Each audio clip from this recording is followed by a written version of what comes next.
This is Holy Week 2021 for us followers of Jesus, us Christians. This is the week leading up to Easter. That's what Holy Week is.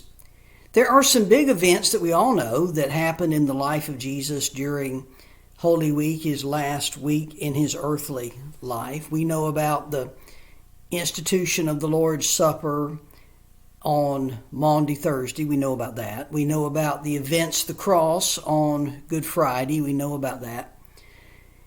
By the way, let me encourage you on Good Friday to watch Grace's Hour Good Friday service. It'll be online only in all our social media outlets. It'll drop at noon, so anytime after that you can feel free to watch it. Now, will kind of help us zero in on Good Friday. It will contain a little commercial here. It'll contain a very old rite in the life of the church called the stripping of the altar. Really drives home the death of Jesus. So watch that service, if you will, to kind of center on that. But we know about the events there of Good Friday.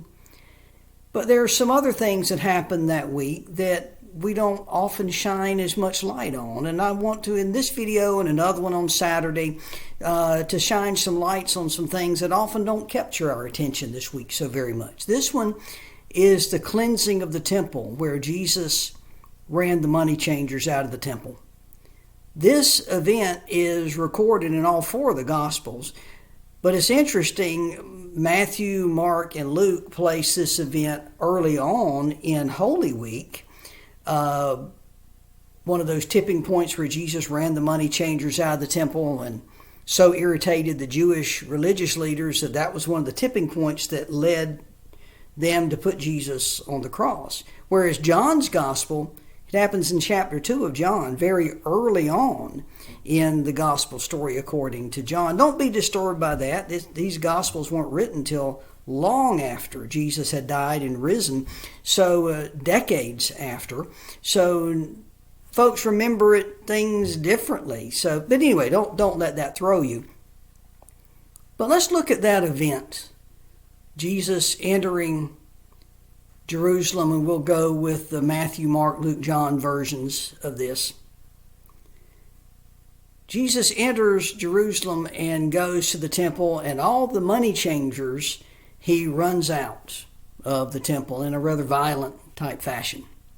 The money changers were folks who were selling animals for sacrifice and would change money in the right type coinage that could be used for offerings there in the temple. It was a noisy business. Business can be that way, and I'm sure that it was. But the reason Jesus got upset and ran them out was not because he thought selling anything in and around the temple was in and of itself bad. I've heard this story preached and taught as if what it means is that the youth group shouldn't sell T-shirts, or the Methodist women shouldn't sell anything out in the fellowship hall before and after church.